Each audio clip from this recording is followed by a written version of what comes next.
Jenna, can you please introduce yourself? Hey, Christian, great to be here. Hi, everyone. For those of you who are still on the call, thanks for sticking in here with me. I'm Jenna Aronson. I'm a principal with Two Bear Capital. We are early stage investors in both the tech and the bio space. So everything from kind of cybersecurity and networking over to sort of my neck of the woods, a little bit more in the therapeutic space. We tend to have a focus in the immunology, oncology, and neurology therapeutics areas, but we are open to other areas. And, you just mentioned women's health. Well, it's Women's Health Month, and I was on a great event yesterday as a panelist in the women's health space. So that's certainly an area we're looking at as well.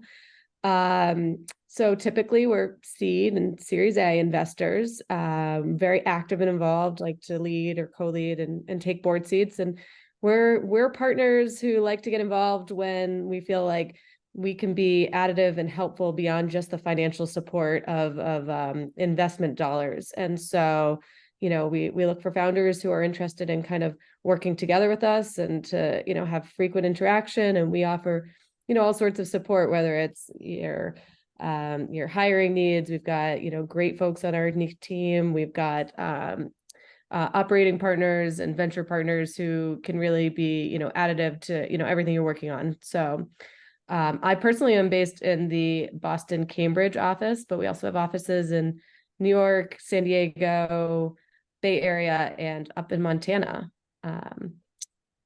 What else can I share?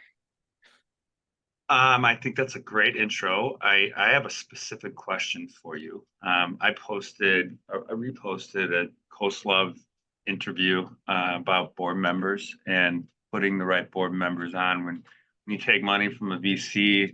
It basically says, be careful about who you put on your board, and will they add value? You should be asking yourself. So you get a lot of advice. Who you take it from makes all the difference. You're putting board members on along with your investments, right?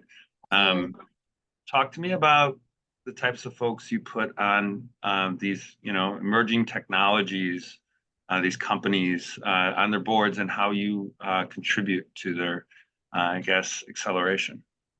yeah, absolutely. So, I think that the importance of who is on your board, can't be understated.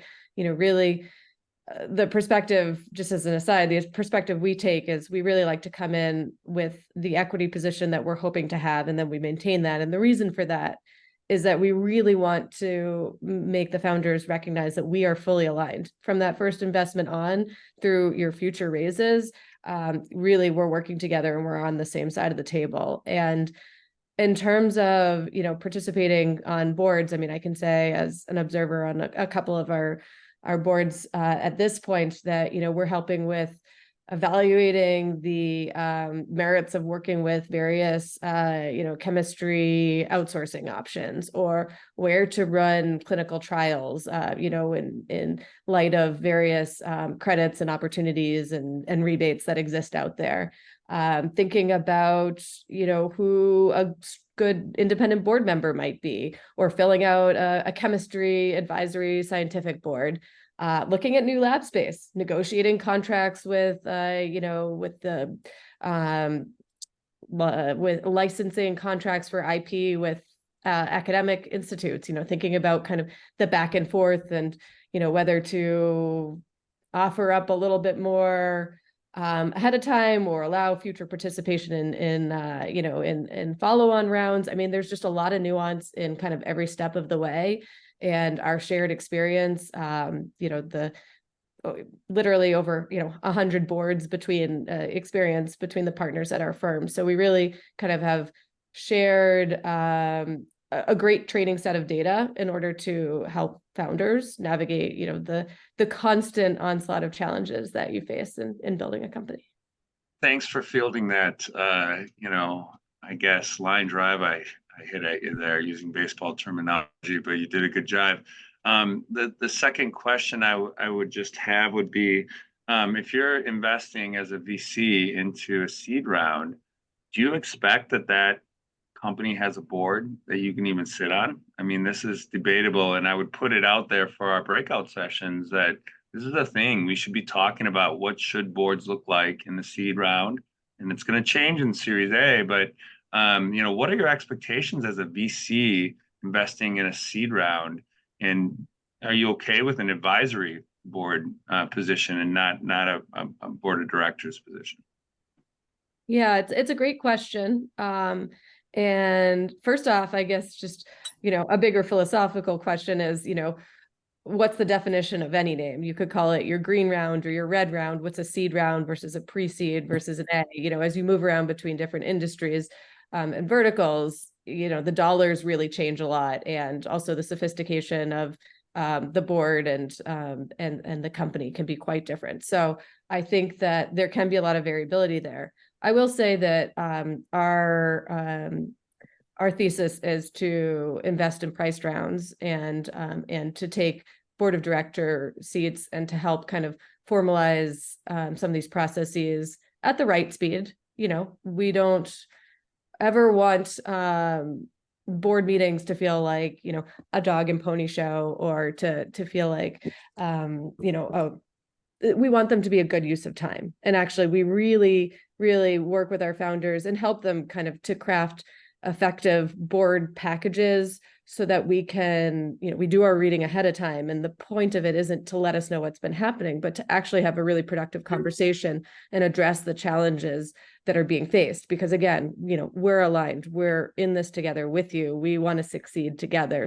So don't just tell us everything that's good that's happening. Let's figure out how we can, work through the things that are, heading at us. And so, I'll say at the seed stage, often there's the CEO, a board member, from the investor side, and then sometimes there's a second operator as the third member. Sometimes you're bringing in an independent to that stage. It's not likely. Well, it depends again on the size of the seed. We do have some seed boards where multiple investors have come in. So if there are two leads, there might be, two investor board seats, and then an independent and the CEO. So again, I think it just depends on the size of the round. But the point of it isn't to bring in formality unnecessarily. The point is to help cultivate, a growth trajectory for the company, and to have a venue and opportunity to work through those challenges. And I will say that as a firm,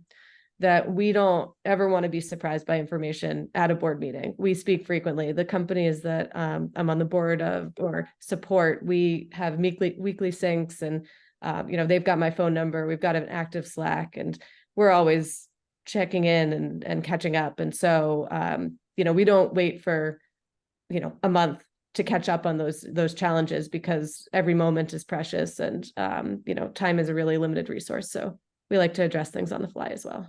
So that's a very long answer to a question. Oh, it is a complicated discussion, and I've been hearing about it a lot lately from our members, and they want to talk about it. And I would say that this is what we have each other for.